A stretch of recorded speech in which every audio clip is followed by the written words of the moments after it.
ચાલો 1 મિનિટ માટે કલ્પના કરીએ કે આપણો દરેક કોષ એક ધમધમતું શહેર છે.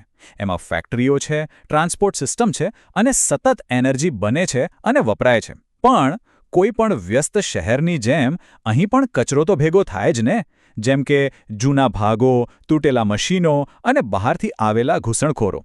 તો સવાલ એ છે કે આ બધો કચરો સાફ કોણ કરે છે?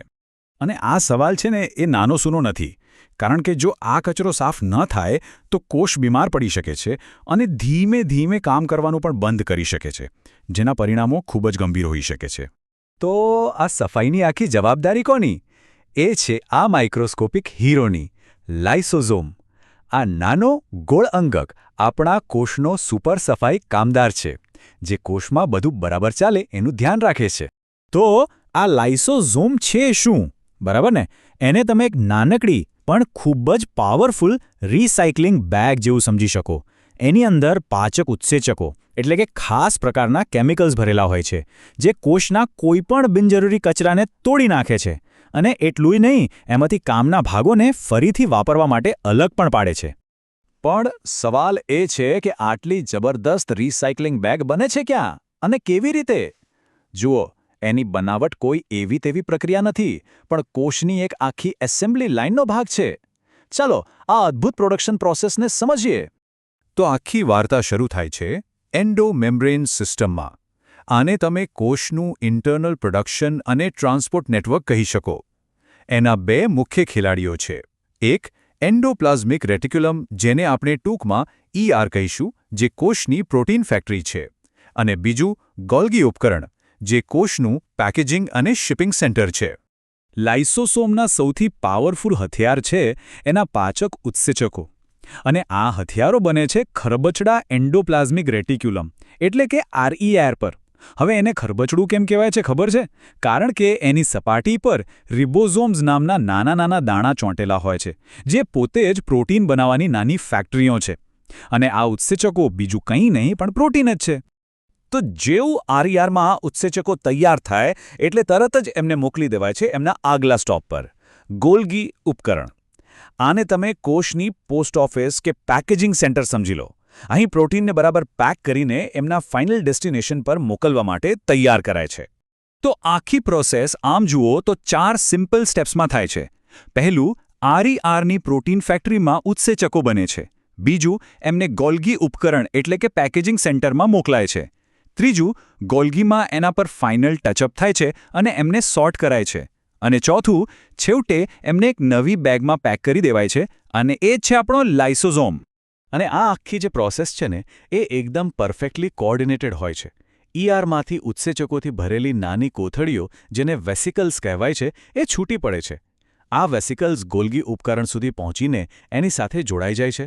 અને ગોલ્ગીની અંદર પ્રોસેસ થયા પછી બીજી બાજુથી એક સંપૂર્ણ રેડી ટુ વર્ક લાઇસોસોમ બહાર આવે છે.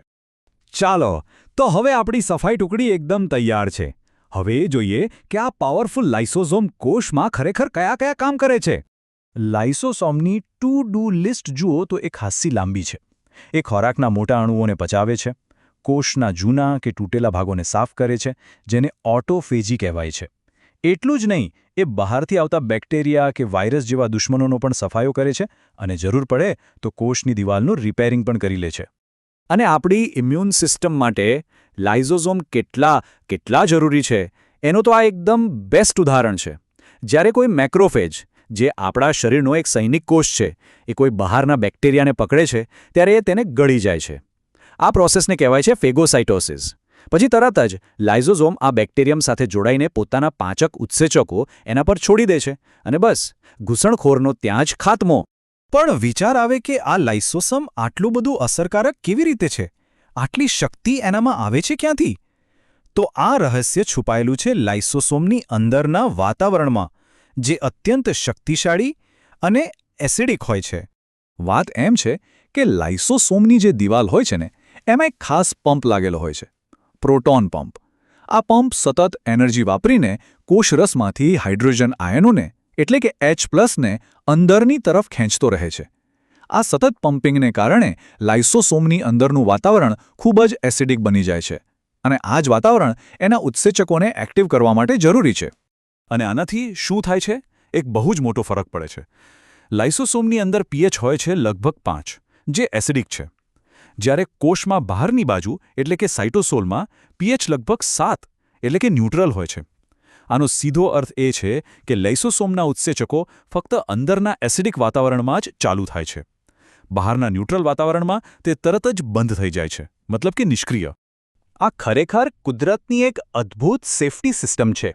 જરા વિચારો, જો ભૂલથી ક્યારેક કોઈ લાઇસોસોમ તૂટી જાય અને એના પાવરફુલ ઉત્સેચકો કોષમાં ફેલાઈ જાય, તો પણ કોઈ મોટું નુકસાન નહીં થાય. કેમ? કારણ કે બહારનું ન્યુટ્રલ પીએચ એમને તરત જ નિષ્ક્રિય કરી દેશે. આ એક પ્રકારનું ડબલ પ્રોટેક્શન છે જે કોષને પોતાની જાતને જ પચાવી લેવાથી બચાવે છે. પણ શું થાય જો આખી રિસાયકલિંગ સિસ્ટમ જ બગડી જાય તો? જ્યારે કોષના સફાઈ કામદારો જ કામ કરવાનું બંધ કરી દે, ત્યારે તેના પરિણામો આપણા સ્વાસ્થ્ય માટે ખૂબ ગંભીર હોઈ શકે છે. 70થી પણ વધારે. આટલા બધા માનવ રોગો સીધા લાઇસોસોમની ગરબડ સાથે જોડાયેલા છે. આ એક નાનકડો આંકડો જ બતાવે છે કે આ નાનકડો અંગક આપણા સ્વાસ્થ્ય માટે કેટલો બધો મહત્વનો છે. આ પ્રકારના રોગોને એક નામ અપાયું છે, લાઇસોસોમલ સ્ટોરેજ ડિઝીઝ, એટલે કે LSDs. આ વારસાગત આનુવંશિક રોગો છે. આમાં થાય છે શું કે કોઈ એક ચોક્કસ ઉત્સેચક યા તો બનતો જ નથી અથવા બરાબર કામ નથી કરતો.